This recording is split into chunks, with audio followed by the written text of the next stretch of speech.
In the Helluverse, the seven sins that rule over Hell are inspired by the real-life writings of Peter Binsfield, but this classification of demons was actually one of the later ones using the structure of the seven deadly sins, with earlier versions having different orders and even some different names.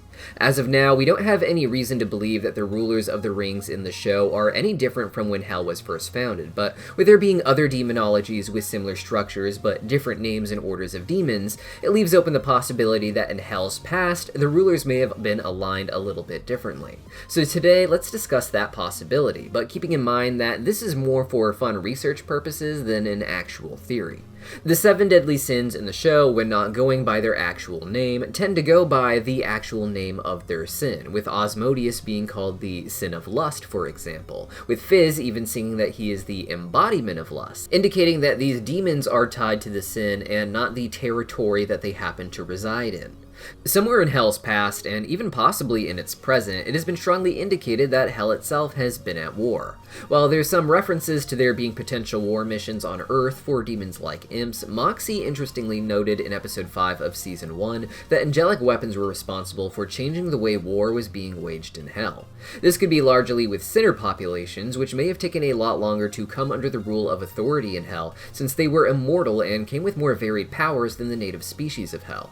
However, some fans speculate that there have been not just personal conflict among the sins, as can be said today, but perhaps even something resembling war between them in the past, and with that in mind, perhaps even the changing of royalty in Hell over time, including who rules what ring.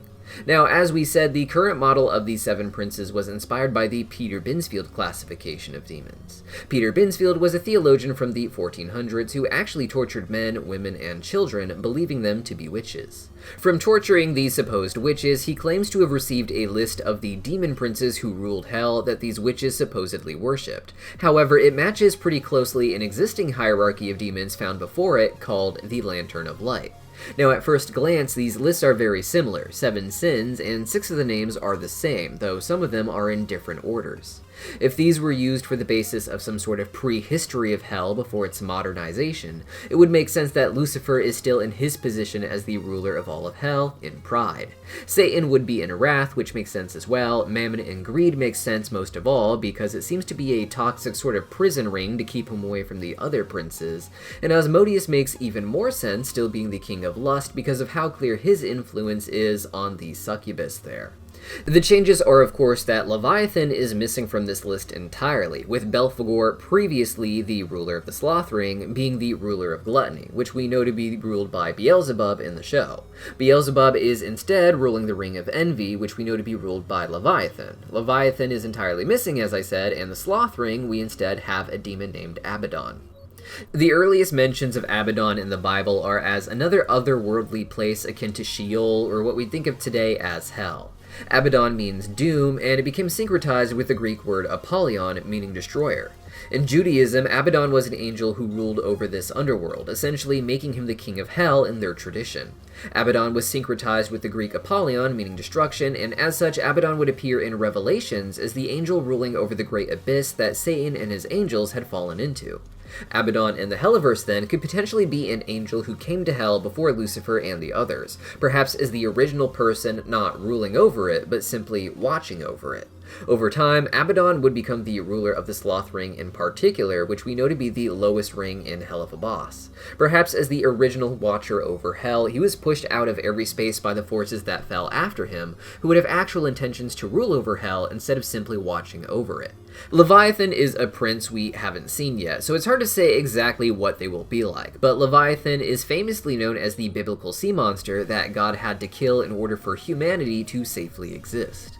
In Helluva Boss, we haven't seen the Envy Ring yet, but it appears to have the darkest sky of them all, with a dark purple color being the leftover color for this ring. And most of the demons that seem to come from there appear to be deep sea demons like you might expect a Leviathan sea monster to rule over.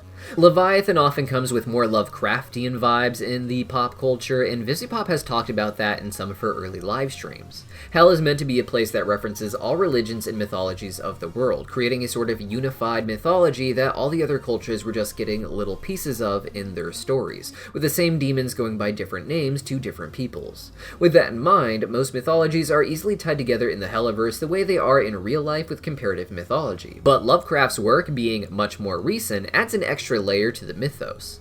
Lovecraft is known in particular for stories about ancient demonic or really godlike entities who are so powerful that they can't even conceive of humans as having importance. These entities were likewise so big that to try and comprehend them as a human would just lead to you going insane.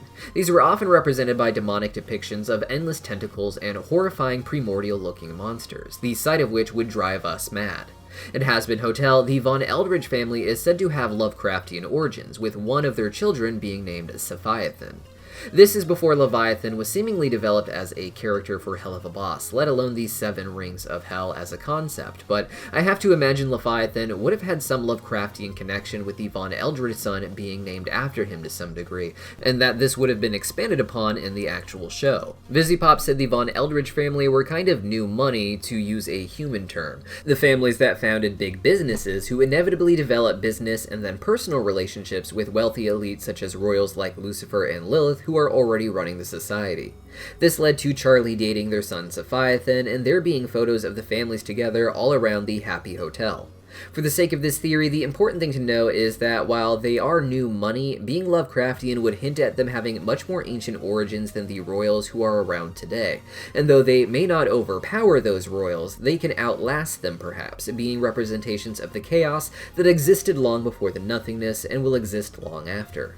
This is hinted at in Helluva Boss with the meteor shower called Azathoth's Tears, Azathoth being a Lovecraftian god, and Stolas explaining that they are a representation of the beings that yearn to exist but never will, those even beyond the Lovecraftian manifestations of chaos that happen to appear in this world, such as the Von Eldridge family. Leviathan, then, could be seen as more ancient than the other princes, but one who rose up later than them from the bottoms of the Ocean of Envy, which originally would have been run by Beelzebub. Beelzebub as a furry-based demon with wings doesn't make much sense as the ruler of the Envy Ring, and the actual Gluttony Ring is the obvious right choice for her with all of the Hellhounds there. But if this were to be used in the show, it could be rationalized that Belphegor, who now rules Sloth, may have wanted the ring we think of as a Gluttony today because she wanted to farm all of the animals there as slaves, the same way she seems to in the Sloth Ring with the candle-headed Baphomets. In the show, Beelzebub even seems to have to bow down to Belphegor in the status quo, indicating that she'd like to use Belphegor's pharmaceuticals for fun, but that Belphegor won't even let a fellow ruler of a ring misuse them outside of the strange regimentation that the ruler of a pharmacy-based ring is going to have. It would make sense then that Beelzebub has always been a bit subservient to Belphegor, who could thus have first pick of a ring perhaps. Because Belphegor is the embodiment of Sloth, however, the Hellhounds would be too tedious to manage. Whatever work they do, it's more about the party afterwards for them. Instead, Belphegor would find more success with the candle-headed Baphomet demons, who seem to milk Belphegor's industry for a much higher standard of living and beautification than any other species has at the seeming scale of the Sloth Ring. The trade-off is also a population that is addicted to those pharmaceuticals, however, but they may have actually just been an extra incentivization for them. They seem to enjoy being more docile because of them, with Hellhounds ultimately being more wild and party-oriented. Sloth is nice now, but as the lowest ring of hell, even below the mysterious and dark Envy ring, it could have been a place where Belphegor was ultimately pushed because they were too lazy to be of use in the rings above. Before that, Abaddon may have only been its ruler because it was the last place left for him to rule. This could have been a warring conflict against him that slowly took more territory, or it may have been one final battle in Slothring for him to have one last piece of territory for himself. As the embodiment of their sins, the name of the rings could change as the sins move from one to another, with there not actually being any reason that Belphegor had to act more gluttonous in one location and more slothful in the other. But rather, the migrations and conflicts of these princes could be used to just elaborate on the early history of Hell and how each prince found the ring where their sin could most easily thrive. Before this switch, there could have been all sorts of other migrations across rings, princes battling for territories, and other things like that. However, like I said before, this video is one of those really speculative history type videos that the really niche fans tend to like, not a bona fide theory we should look for more evidence of or expect to pan out in the show in any way. And hopefully it scratches the itch some of you guys have that keep asking for more videos on alternative demon hierarchies, as that's probably one of the requests I get the most. Let me know what else you'd like to see covered before the next episode airs, and I'll see you guys next time.